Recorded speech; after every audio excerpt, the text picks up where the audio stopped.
Hi, well, welcome to this month's Ask Your Herb Doctor. My name's Andrew Murray, and we'll have to wait a moment for Sarah to join us in the studio. She's just on a call at the moment. For those of you who perhaps have never listened to our shows, which run every third Friday of the month from 7 till 8 p.m., we are both licensed medical herbalists who trained in England and graduated there with a degree in herbal medicine. We run a clinic in Garberville where we consult with clients about a wide range of conditions and recommend herbal medicine and dietary advice.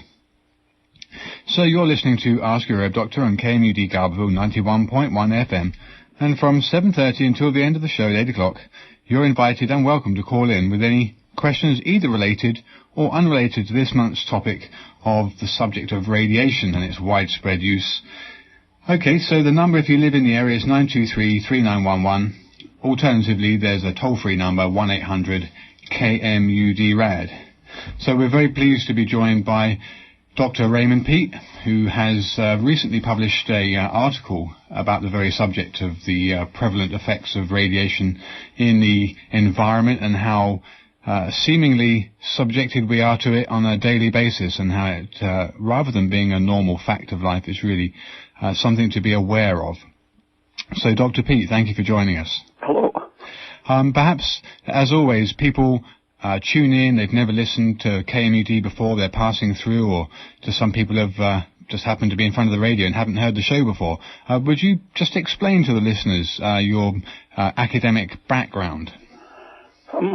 In biology, I started graduate school as a specialist in nerve biology, but I felt that they weren't very scientific. They were so dogmatic, and I wandered around the various labs until I ran across the reproductive physiology people, and they actually seemed to be just getting information and thinking about how the organism works, where the nerve biology people were really just trying to develop a dogma more than discover how brains work.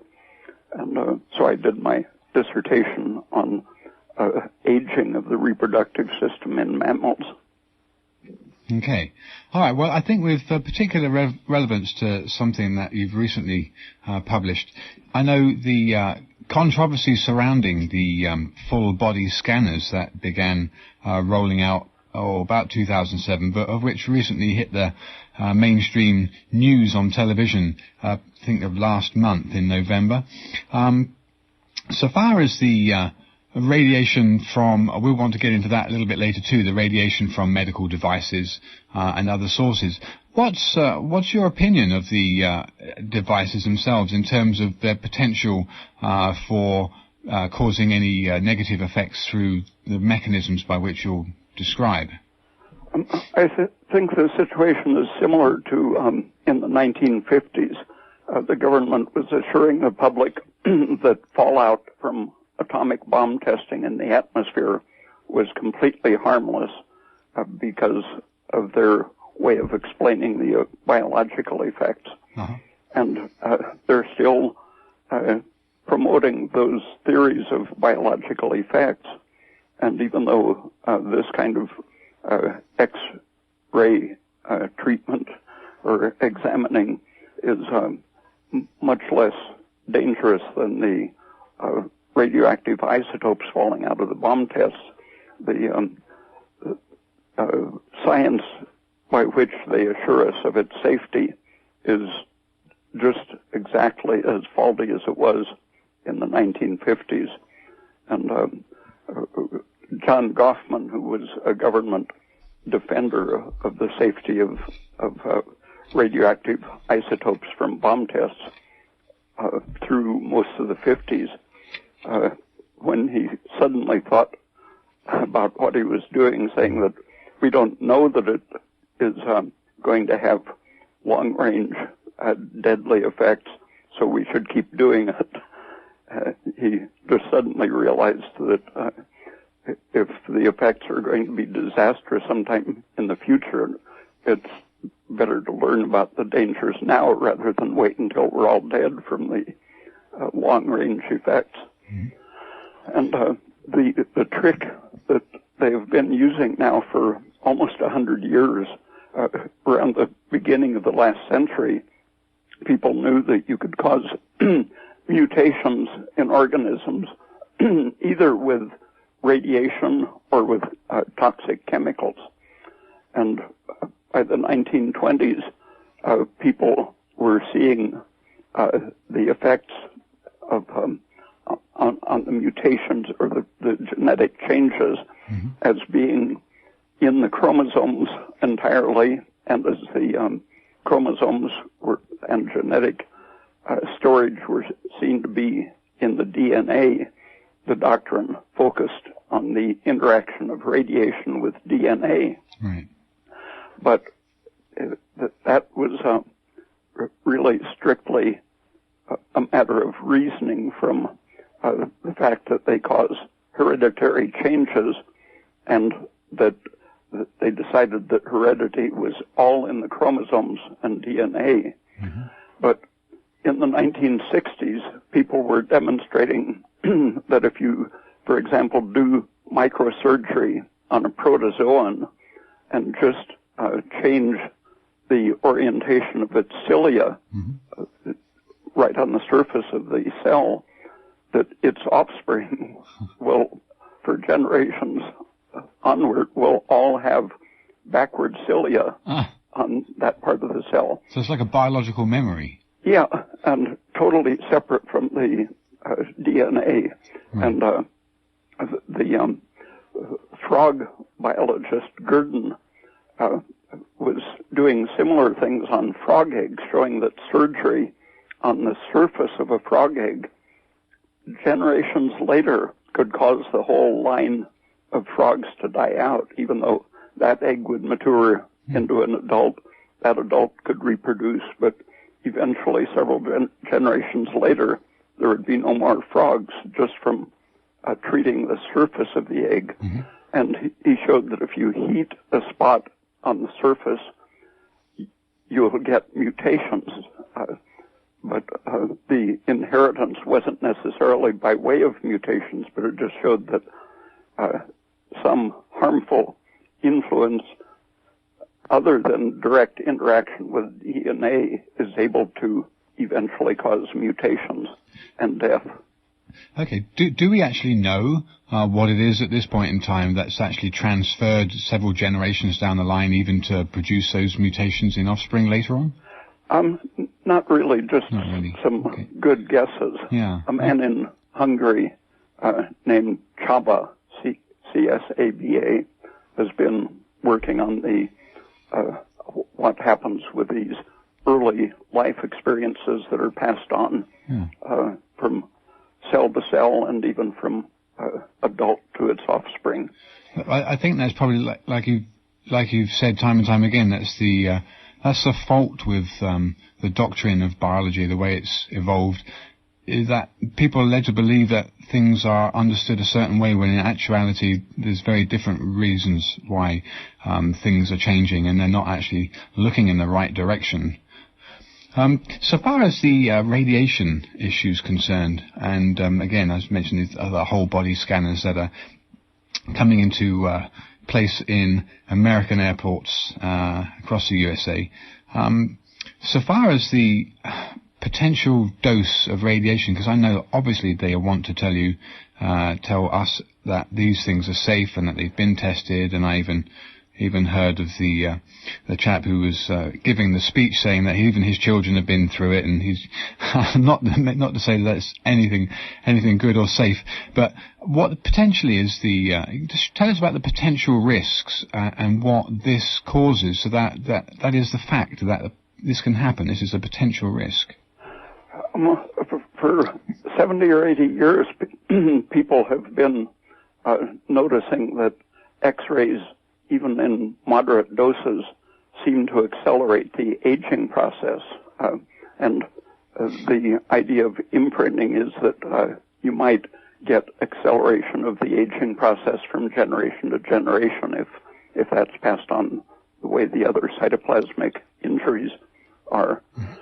But the doctrine that everything is controlled by the genes many people insisted that the aging process was the result of accumulating mutations, but someone used a chemical mutagen to produce more mutations than the X-ray treatment was producing, and the mice that were treated that way lived just as long as normal mice, but the X-rays producing even fewer mutations shortened their life. So it's a physiological effect, and mutations are much less deadly than whatever this other cytoplasmic or general physiological process is. Yeah. Okay. Starting then, perhaps just to listeners who perhaps have just started listening to this show, we're talking about the inherent risks of exposure to radiation, especially in the light of the whole body scanners that are being deployed. I think they're in about 450 airports across the USA at the moment, and they plan to expand the range, and they want to tell us that they're safe. But there's evidence out there to the contrary, and like most things, unfortunately, probably 10 or 20 years later on, we'll find even more evidence with actual physical. Well, we probably won't. That's a problem. Not in this lifetime. It's probably something that's going to take a couple of generations to come through. But hopefully, the science that underlies that will see that there's a fault in it. So far as the difference between what we know as ionizing and non-ionizing radiation, what do you have to say about that? All kinds of electromagnetic or other radiation interact with matter. That's how we know that they're there. Mm-hmm. Light bounces off something and is absorbed in our retina, and we can see things. And that light is causing a certain amount of electronic excitation. And if you use a blue light rather than a full spectrum centered on yellow, the excitation of the electrons is enough to damage the mitochondrial energy production. They've seen this for 50 or 60 years, growing plants under different colored lights. If you put a plant which thrives in sunlight, mm-hmm. if you put it in pure blue light, the mitochondria are damaged almost as if they were being irradiated with X-rays or ultraviolet. Okay. But when you add back the rest of the spectrum, there's something about the red light that neutralizes that toxic effect of the blue light. And I think that on a slightly different energy scale, if you put a piece of glass out in the desert for many years, it turns purple. And with a given energy of radiation, you can bleach that purple out of the glass. What happens is that electrons are excited by the very energetic radiation, and they lose contact with their normal system and are trapped in like sort of the peak of a mountain. If you imagine a dimple at the top of the peak, it takes a lot of energy to knock the electron up to that peak. Okay. But when you shine a just right energy like red light, you can typically move an electron out of its little trap and restore it to its normal position. That works. People who have burned their retina, for example, with ultraviolet light, if they get red light soon enough, it prevents the burning. And you can demonstrate this in seeds and other types of tissue, or even a piece of hair will show excited electrons after being in the sunlight, but if you shine red light on it, that excitation disappears. And the excitation and moving of electrons isn't strictly an X-ray, gamma ray phenomenon. It's something that happens in different substances at different energy levels. But when you get up to ultraviolet and higher, the main effect is that the electrons get completely knocked out of the system. And that constitutes ionization. Right, that's the change. But you actually have some degree of sort of ionization even from blue light. Okay. And then the non-ionizing type doesn't have the same amount of energy, doesn't displace electrons, it doesn't have that kind of energy to change an atom. You get very similar chemical effects from ultraviolet and X-rays, but the good thing is that ultraviolet light is absorbed just a few millimeters into your skin. Okay. And you get the same kind of damage to the skin cells from ultraviolet that you get to your heart and brain cells from X-rays. Right.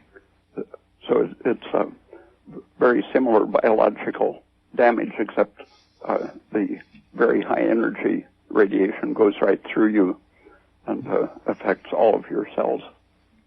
Okay. I just wanted to let people know that we were talking about this subject, so just want to let people know you're listening to Ask Your Herb Doctor on KMUD 91.1 Garberville, and from 7:30 till the end of the show at 8 o'clock, you're invited to call in with any questions either related or unrelated to this month's subject of radiation. Also,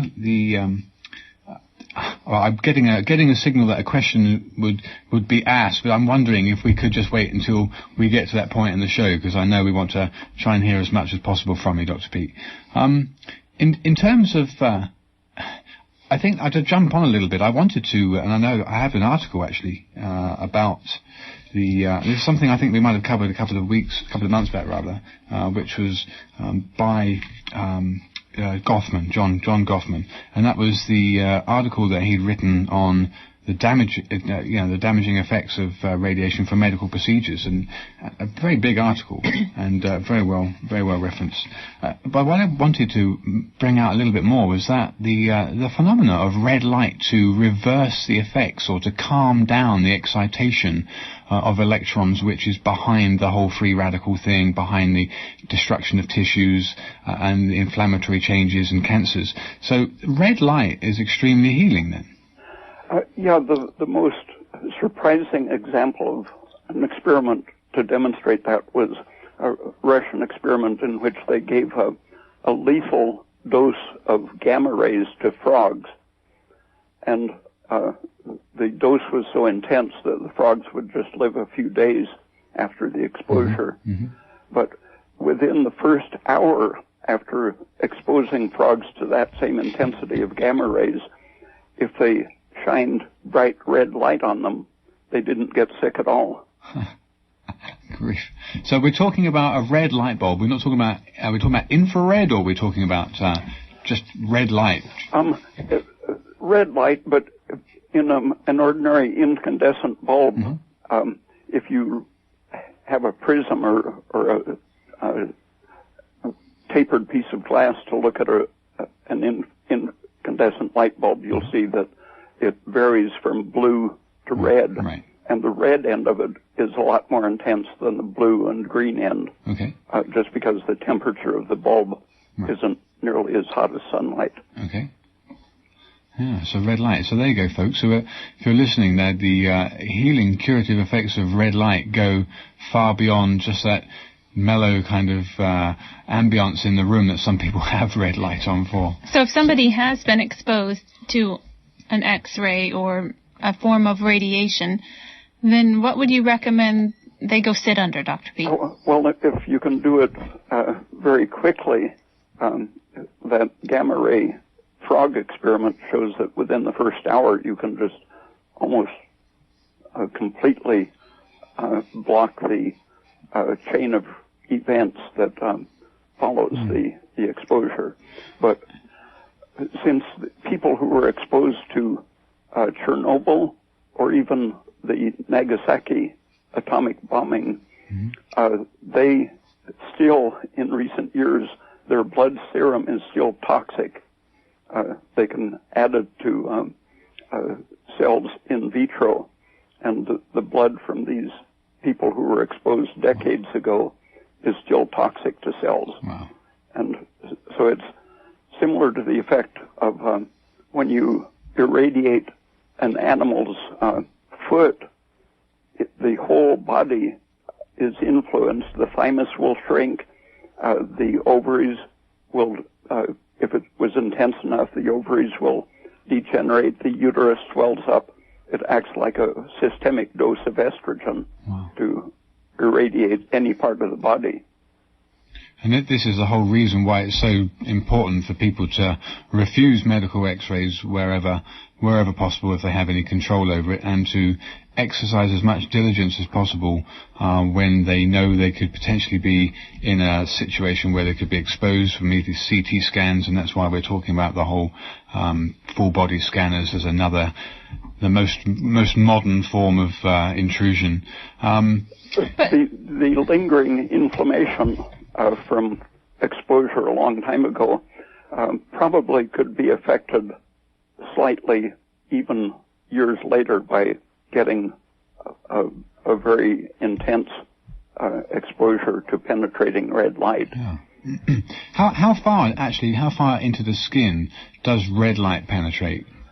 Years ago I made some the LED red light emitting diodes in a paddle, so there were about 100 of them side by side, and I let my eyes adapt to the darkness until about 2 a.m., and I put this paddle under my thigh, and I could see the bone silhouette. The light, just moderate, not really brilliant light, but just 100 of these LEDs was enough to go entirely through my thigh, showing a shadow for the femur. Wow. So it will penetrate that deeply. So presumably it will have would you think it would have an effect within the marrow of bones to have a quenching effect on excitatory damage there? Yeah. I could see the walls, the center of the bone looked almost transparent, and I could see the thickening of the cortex of the bone as a dark shadow. So it was definitely going right through the marrow too. So I wonder why it is that no one tells anybody about this. Has this been public knowledge, say in the 40s and 50s, and it's been just out of fashion and suppressed since then, or? Yeah, the information about it being estrogenic started appearing in the 1950s, and in my newsletter I give a little graph that was published by Siegeloff in 1971 and 73. He showed that irradiation and estrogen synergize. Right. A little bit of one added to a little bit of the other one is like a lot of either of them. Right. And since you can block the effects of estrogen toxicity with progesterone, he tried treating the deadly carcinogenic dose of irradiation, treated the animals with progesterone, and it essentially completely blocked the cancer formation from the radiation. Wow.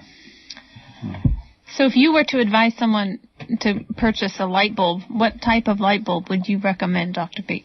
A red light bulb? A Bruder light? When they paint or use colored glass, it actually doesn't increase the amount of red coming out of the bulb, and it makes the bulb more expensive and hotter to handle. So just a clear front bulb, but they make them designed to run on 130 volts. So when you run them on a standard 120 volt circuit, they aren't as blue biased as ordinary incandescent bulbs.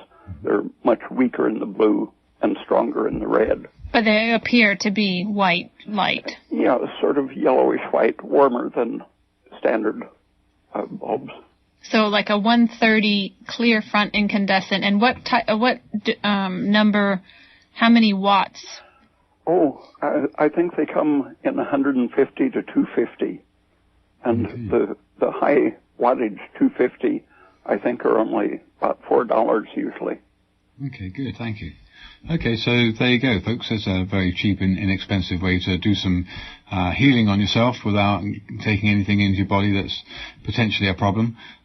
Okay, so we've reached coming up to 7:30. So I just want to remind people that we have Dr. Raymond Peat joining us, and he's sharing his research and his experience with us once more for his knowledge with radiation and the biological effects of radiation. So just to carry on, I know you mentioned at the very beginning of this that the dogma was surrounding the belief that everything was genetic and mutations were carried in the chromosomes, and that's not actually the case. There is this there is this biological memory that is elicited by something that we don't quite know yet, but it has a very real effect later on in generations. Between radiation and estrogen, I know you've mentioned this before as well, that there's also a link in that the liver's ability to metabolize metabolic waste products can be severely influenced by both estrogen and radiation in conjunction. And what would you say about the possible sequelae of that? The first thing that the most intense, visible first thing is that both estrogen and radiation interfere with mitochondrial energy production. Okay. And that is associated with inflammation and adaptive lactic acid production. As the carbon dioxide production goes down, lactic acid goes up, and the lactic acid itself triggers inflammatory mediators. And in experiments with both cells and whole organisms, it's been demonstrated that when you irradiate one cell, it emits inflammatory mediators that will affect other cells in the same dish, even if you put them in the dish later. And even taking the medium off the cells and putting it in another dish. So it's a chemical that goes into the cell's environment that then will cause mutations, inflammation, degeneration in other cells that are exposed to it. So that's what happens when your foot is irradiated. The fluids escaping from those damaged cells circulate throughout your body. And that inflammatory signal, lactic acid, for example, the reason I advise against eating a lot of yogurt and other things with lactic acid is that even natural lactic acid in your diet contributes to formation of fibrotic tissue, inflammation first, then fibrosis. And within the fibrosis, then there's the increased risk of tumor formation. Right. Because I read a part of that article, known as the bystander effect, that fish exposed to this radiation could affect other fish previously not exposed if the unexposed fish share the same water. So there is something coming out of the irradiated animals that is something more than the sum of the radiation. Yeah, and they've been able to block that by using antagonists to serotonin. Oh, okay. Huh. So serotonin itself contributes to fibrosis and impaired energy production and so on. And people in this country, they're almost encouraged to use serotonin as a kind of a mood type supplement for lifting your mood, for seasonal affective disorder and sleep improvement and that kind of thing. That seems a little bit erroneous. The whole system relating to serotonin, for example, it's made from tryptophan, and tryptophan has some of the bad effects of serotonin, partly by increasing serotonin, but also tryptophan happens to be probably the most sensitive amino acid to absorbing radiation. Oh, really? it's where, for example, the lens is injured by ultraviolet light. It's largely the tryptophanes absorbing that energy. Okay, so the consuming a lot of meat's not a very good idea if you do, because the tryptophan in the meat then is another excessive source of tryptophan. Okay. Yeah, and adults have a very low requirement for tryptophan, cysteine, and methionine. Okay. And what level? How many ounces of a meat product, since all muscle meat is very, very rich in tryptophan, do you think is a safe limit for a person per day? Well, some experiments with animals in which they've given them almost zero methionine. Methionine is one of the amino acids that's very rich in meat, and they live 30 to 40% longer when they're almost completely lacking methionine. And similar effects with tryptophan. These are the anti-metabolic amino acids. So an adult has very low requirements, but no one has really, some rat experiments suggest that maybe just an ounce or two would be safe, and gelatin, which lacks those amino acids, is safe in very large amounts. So for people who eat the tough bits of the animal, chicken feet and wings and such, are getting be okay, huh? much more gelatin than the rich people who eat the tender steaks. Yeah. Okay. Well, it is 7:34, and I know the engineer had a question, so let's pass it over to the engineer. When you were talking about the red light versus the healing the damage from the ultraviolet, I had one question is, is natural sunlight a better thing to tan by than the tanning beds? Yeah, because you're absorbing all the way through your body from sunlight, and it's it increases your energy all the way through your body, your liver and brain, everything is being refreshed and renewed. And any sunburn that develops from staying in the sunlight too long, your skin oozes these inflammatory mediators into your bloodstream and causes, some people get a fever and feel sick if they stay in the sun too long. But the general saturation with the red light is protecting you to a great extent against that systemic bystander stuff seeping out of the damaged skin. And is near-infrared beneficial too, so say sitting by a wood stove? Well, it mostly just warms you, and keeping your temperature up to close to 99 degrees, that activates your respiration and all of the protective processes. So I think its main value is helping to keep your core body temperature up where it should be. Thank you, and the lines are open.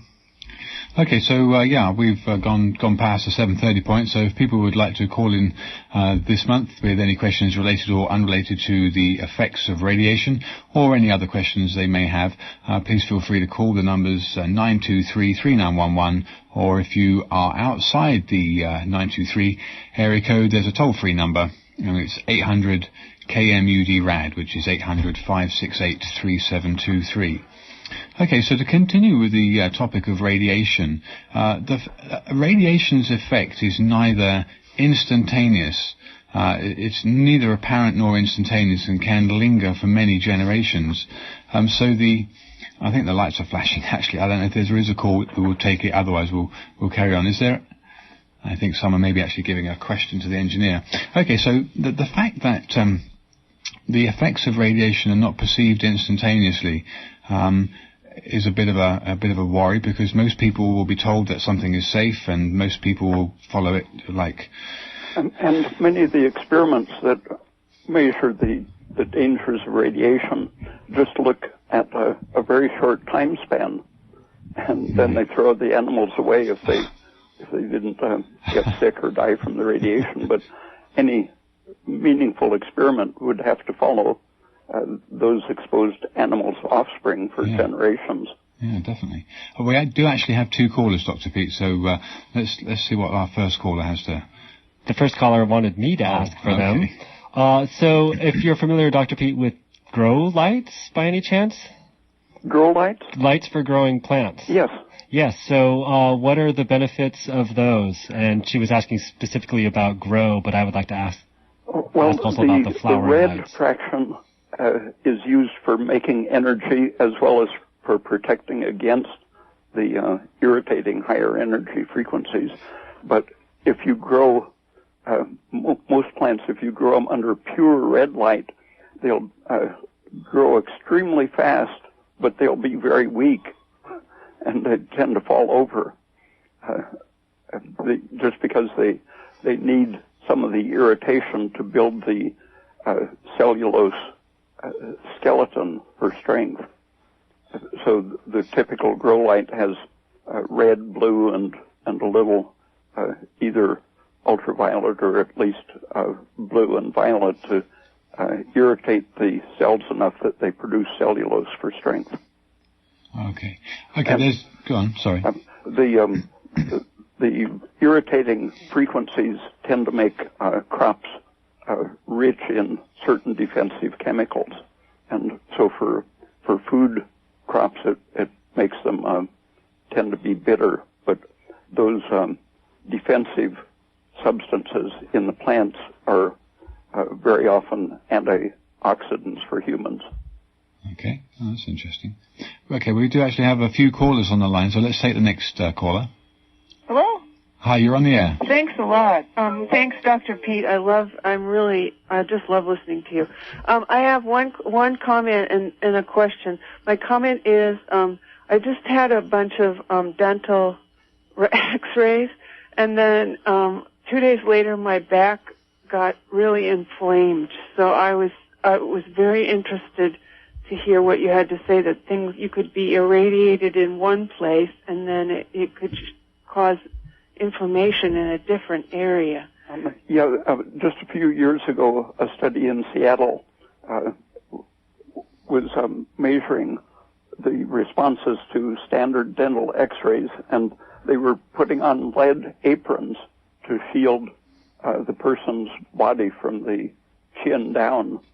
And women who were pregnant at the time they got a set of mouth x-rays had smaller babies than the women who weren't exposed to x-rays. Even though the baby was shielded, it was the systemic stress or estrogen-like effect that caused even the embryo to grow at a slower rate. Oh. Well, my question was about serotonin and this estrogen thing. I have been taking Prozac for more than 20 years, and I don't really see that it does anything for me anymore, and would like to get off of it. But it's about, they always say the serotonin thing is what is what you need, and so on. And I only take it every other day, but still, I'm very concerned about. I'd like to quit taking it, and I was just wondering what that's doing to my body all these years.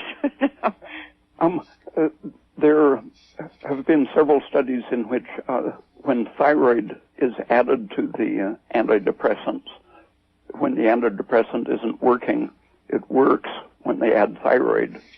But the drug companies never test the thyroid by itself because that wouldn't sell their product. But they can make several of the antidepressants work better just by adding thyroid. They talk about the generations of antidepressants. In the 50s, it was the monoamino oxidase inhibitors. Right. Then those patents expired, and the drug company said, well, those turn out to be toxic, but we now have the tricyclic antidepressants. And for 17 or so years, those were the good things, but it turned out that they increase prolactin, which has many harmful effects to like bone loss and so on. And now the they were replaced by the so-called serotonin reuptake inhibitors. But right. Serotonin is now turning out to cause bone loss, too, by raising prolactin, just the way the older ones did. And some comparative studies have found that the old 1950 style is actually safer than some of the newer ones. Oh, my goodness. So my question is then, is just taking something for thyroid, is that a better way to go? Well, that would be my choice. Some of these so-called serotonin reuptake inhibitors are actually promoting adrenaline and dopamine at the same time, but they don't emphasize that. And one of the most interesting recent antidepressants actually has the opposite effect. It increases the reuptake of serotonin, just the opposite of the currently popular ones. And it is very effective for many people as an antidepressant. Oh, well, thank you so much. This is really very interesting. I worked in brain research for many years, and I quit about 20 years ago, but I'm very interested in what you're doing. Thank you so much. Thanks. Thank you for your call. Thank you for your call, yeah. Okay, there's two more callers on the line, so next caller, you're on the air? Yes, Dr. Peat? Mm-hmm. Can you hear me? Yes. Yes, I am a 64-year-old woman with 100-year-old bones. I've kept them that way for approximately 12 years, and I'm now doing Forteo injections for approximately 3 months. And I've been given 17 x-rays in this last 1 week because of the pain level from previous injuries. I'm headed for an MRI and a CT scan. I've had hepatitis C for 16 years and kept it at level 2. Can you tell me what possible effects could all this have on me in the future as far as the MRI and the CT scan, which I have not done yet? I couldn't hear part of that. Andrew or Sarah, could you summarize it?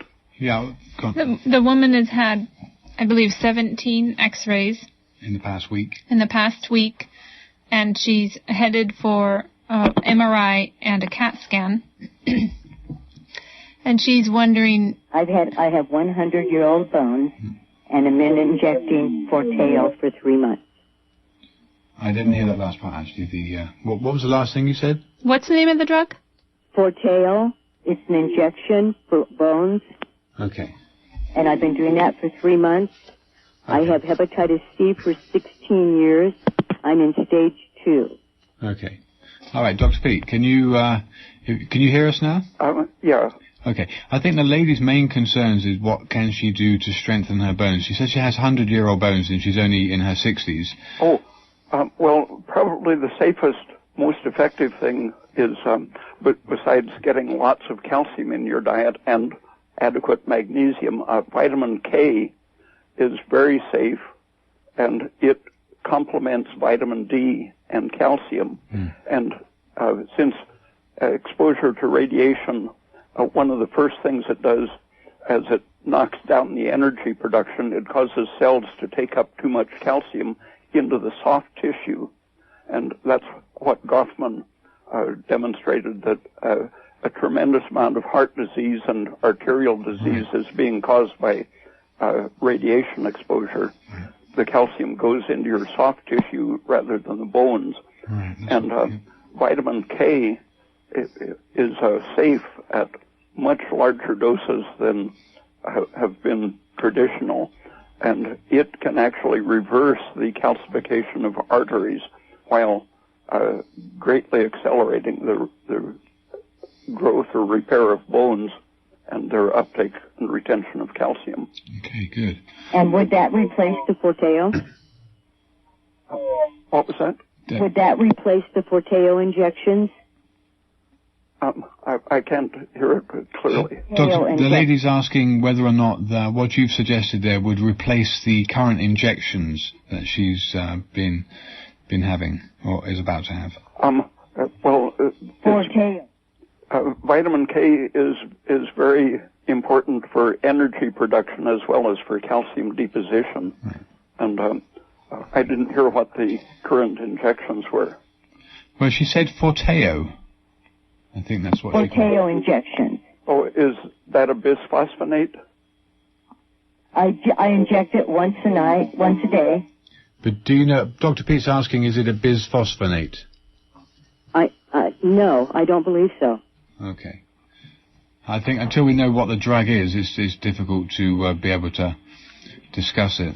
Okay. I'm sorry. So, But vitamin K, calcium, and vitamin D are the most important things that Dr. Peat was mentioning for your bone strength. right. And to get your thyroid checked. And obviously make sure your thyroid's working optimally. That will certainly help. Right. Okay. Now, the herbs for pain level. Now, I haven't taken any prescription drugs in quite some time, and the doctor gave me Valium to take. I do not like it. I replaced that with valerian root. Okay. Okay. Okay. What can I replace for blood pressure medicine? Okay, so you have high blood pressure, huh? Only on occasion. Only on occasions, okay. Well, I mean, there are traditional herbs for blood pressure, things like hawthorn flowers and berries.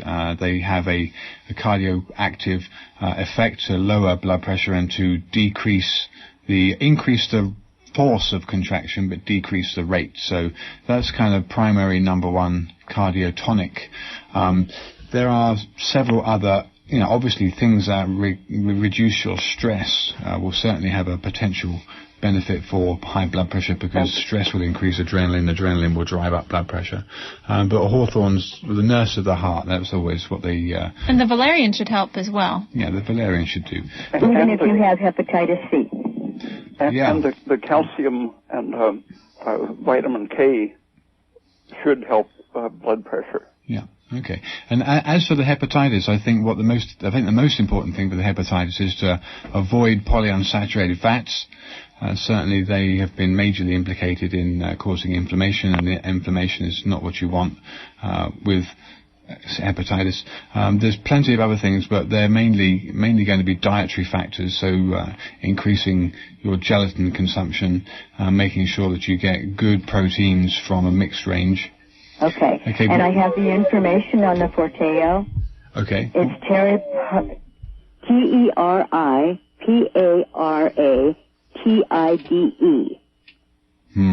Parentheses. I've not heard of it. RDNA origin. Yeah, I haven't heard of it. Oh, okay. Sorry. I'm sorry, but we do have two more callers, so I would like to. Thank you very much. Yeah, you're very welcome. You've been a wonderful help. You're very welcome. Thank you so much. Yeah. Okay, the other callers on the line. You're on the air. I can't hear. I have a question about non-ionizing radiation. Okay. I've read that they didn't used to think that actually caused cellular damage and DNA breakage, but that more recent research is showing that non-ionizing radiation can cause these problems too. And I'm concerned about this with regards to the new PG&E smart meters and all the Wi-Fi that's being installed. Can you comment on that? Okay. Yeah, some of the electromagnetic relatively low energy radiation can still break chromosomes. It's a matter of how they resonate. For example, men working around power lines have very few male offspring, and birds living near those same power lines have almost purely female offspring because of the apparently cellular and chromosome damage from those pretty low energy, low frequency emissions. Do you know anything about the frequencies the microwave range of the frequencies that smart meters and Wi-Fi emit in particular? Well, I've got a gauge that I check my things with. I went to a flat screen monitor years ago and have only wire connections because of the known effect on the brain. For example, way back in the 50s, the Russians were lowering their safety standards for that type of radiation because of the effect, for example, on inheritance, lowering fertility. So do you recommend people just buy an EMF meter and check their electrical appliances? Yeah, I think they cost about $20, and I just got a new microwave oven, and it has really intense fields out about 2 feet away from it, so even with the new ovens, it's good to stand back 3 or 4 feet at least. Yeah. I think just to answer that late caller's question about the microwave Wi-Fi, I think wherever possible, if you have a microwave internet, you can just hardwire your connection to your computers. You don't have to have your house bathed in Wi-Fi signal. So just like the smart meters. Are going to be attached to our houses, and they're going to bathe our houses in it. We don't get a choice about it, so that's why I was concerned. Yeah. Okay. Well, I'm not too sure about that, but we do have several. Buy a field meter and check a smart meter. Okay, we've got 3 more callers. I'm not sure how many we'll get through, but let's take the next caller. Hi, my question is actually pretty simple.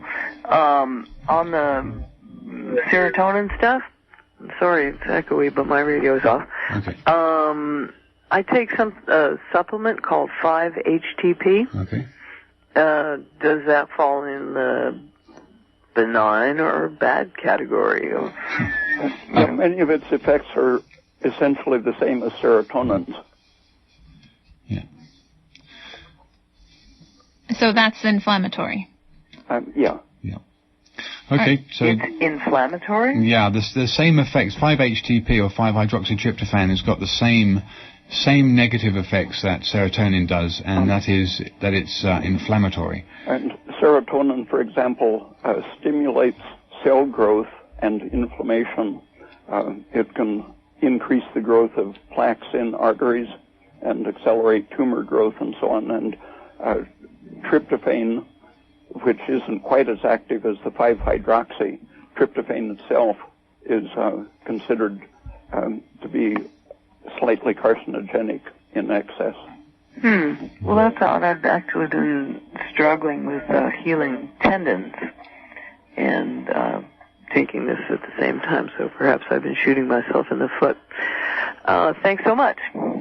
Okay, but that caller who was just on, who's just left the air, the tendons are certainly one of the best things that you should be doing for tendons is one of Dr. Peat's recommendations of a bone broth or gelatin broth from bone shanks, and gelatin is an extremely protective, anti-inflammatory, and the components of which are utilized in the formation of tendons and the protective material around joints.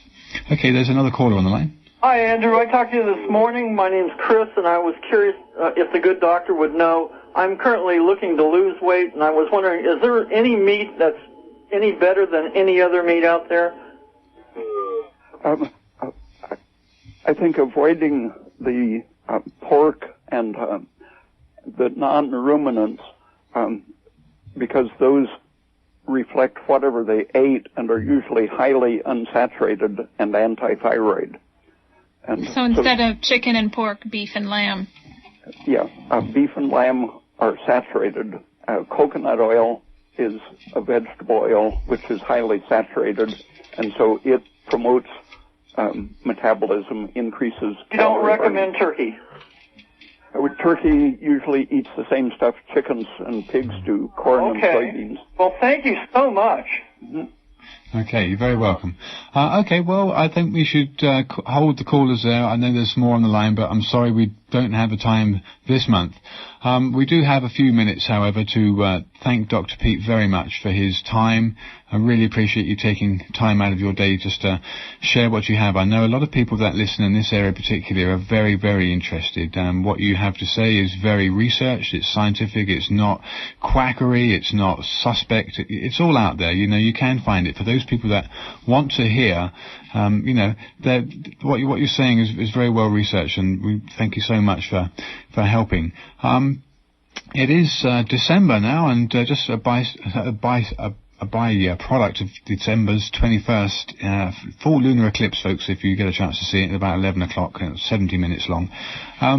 Okay, Sarah, do you have anything else you'd like to say? No, just want to make sure you hand out Dr. Peat's contact details. That's right. That was the very next thing, of course. Make sure it's anybody who wants to find out more about Dr. Raymond Peat, his website is www.raypeat.com. And he's got many fully referenced articles. He's been doing this for many, many years, and has a wealth of information. So if people would like to read his material, then that certainly would be the first step in greater understanding. I also want to let people know that these radio shows are archived. Everything that KMUD puts out on the air, including Marky Mark's couple of hours that come next every time we're on our show, everything's archived. So if you want to go to Friday Night Live, you'll find the show there, and you can go ahead and download it, listen to it. I would suggest for those people who are interested in what Dr. Peat has said before, and obviously some were listening again this evening and got much more out of it, then they could burn these CDs, if that's a legal, non-legal term. They could use these CDs and listen to them and really start to digest what he's saying. Okay, so thanks so much for you, all of you who listen regularly, and for those of you who tuned in this evening as well. We'll see you next year. Happy Christmas, Merry Christmas, and a Happy New Year to you. Thank you for listening.